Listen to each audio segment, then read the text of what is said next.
ശങ്കരപുത്രന്റെ തൃപ്പാദപങ്കജം ശങ്കയില്ലാതെ ഭജിച്ചുവെങ്കിൽ ഏതൊരാപത്തും അണയാതെ കാക്കുമാ Katalin കാതലാം Vishnumaya.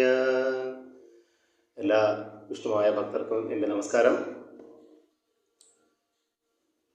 ഇന്നൊരു video ചെയ്യുന്നത് ഭഗവാന്റെ അനുഗ്രഹത്തിന്, അതായത് നമുക്ക് വിഷ്ണുമായ സ്വാമിയുടെ പൂജയിലൂടെ പരിഹാരങ്ങൾ നിരവധി വ്യക്തികൾക്ക്, അതിപ്പോൾ നമ്മുടെ നാട്ടിലായിരുന്നാലും വിദേശങ്ങളിലായിരുന്നാലും ഒരുപാട് പേർക്ക് അതിൻ്റെതായ ഫലങ്ങൾ കിട്ടി, അതിൻ്റെ സന്തോഷങ്ങൾ പങ്കുവയ്ക്കുന്നു. നമ്മളിപ്പോൾ ആളുടെ പേരെടുത്ത് പറയുന്നില്ല. കുറച്ച് പേരുടെ പ്രശ്നങ്ങൾക്കൊക്കെ പരിഹാരങ്ങൾ ബാക്കിയുണ്ട് എങ്കിൽ തന്നെയും ഒട്ടുമിക്ക പ്രശ്നങ്ങൾക്കും പരിഹാരമായിട്ടുണ്ട്. അത് സ്വാമിയിലൂടെയുള്ള ആ ഒരു വിശ്വാസവും അവരുടെ അർപ്പണബോധവും ആ ഒരു പ്രാർത്ഥനയും, നമ്മൾ പറഞ്ഞു കൊടുത്ത ആ ഒരു പ്രാർത്ഥനയും അവർ ചെയ്ത വഴിപാടും കാര്യങ്ങളുമായിട്ട് ബന്ധപ്പെടുത്തി നിരവധി കാര്യങ്ങൾ, അതായത് സ്വാമിക്ക് നമ്മൾ കൊടുക്കുന്ന ആ പൂജ അല്ലെങ്കിൽ ആ പ്രാർത്ഥന, ആ ഉപാസന, അതിലൂടെ നിരവധി പേർക്ക് അതിൻ്റെതായ ഫലങ്ങൾ കിട്ടിയിട്ടുണ്ട്. അപ്പോൾ എങ്ങനെ സ്വാമിയിലൂടെ നമുക്ക് ആ ഒരു ഉപാസനയിലൂടെ നമുക്ക് എങ്ങനെ സ്വാമിയെ പ്രീതിപ്പെടുത്തി നമ്മുടെ കാര്യങ്ങൾ സാധിച്ചെടുക്കാം എന്നതാണ് പലരും ചോദിക്കുന്നത്. അത് നമ്മൾ സ്വാമിക്ക് വേണ്ടുന്ന വഴിപാടുകൾ സമർപ്പിക്കുക.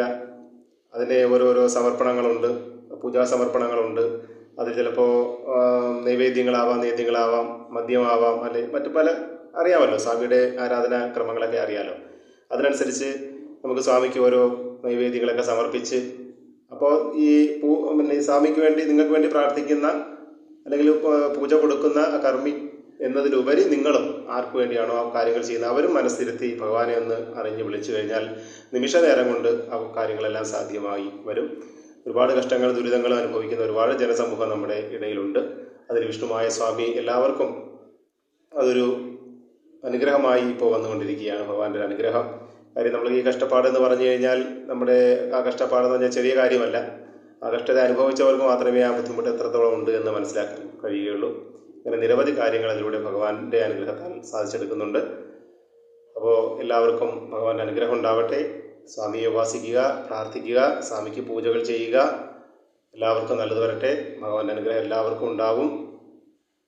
എല്ലാവരും ഭഗവാന്റെ ഒരു ഭക്തരായി മാറുക. അധികമായി നമ്മളൊന്നും ചെയ്തില്ലെങ്കിൽ പോലും നമ്മൾ വേണ്ടുന്ന രീതിയിൽ, ആവശ്യമുള്ള രീതിയിൽ, നമ്മൾ പറ്റുന്ന രീതിയിലൊക്കെ ഭഗവാനെ ഒന്ന് പ്രാർത്ഥിക്കുകയും ഒന്ന് ചെറിയൊരു ഉപാസന കാര്യങ്ങളൊക്കെ ചെയ്യുകയും ഒക്കെ ചെയ്യുമ്പോൾ കാര്യങ്ങളെല്ലാം ഭംഗിയായി നടക്കും. എല്ലാവർക്കും നന്മ വരട്ടെ.